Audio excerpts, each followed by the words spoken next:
P Santosh Kumar को दिल का दौरा पड़ने से फौत हो गए।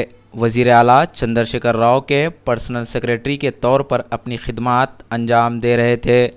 वज़ीर आला ने पर्सनल सेक्रेटरी के ख़यामगाह पहुंचकर उनका आखिरी दीदार किया और फूल माला पेश किया।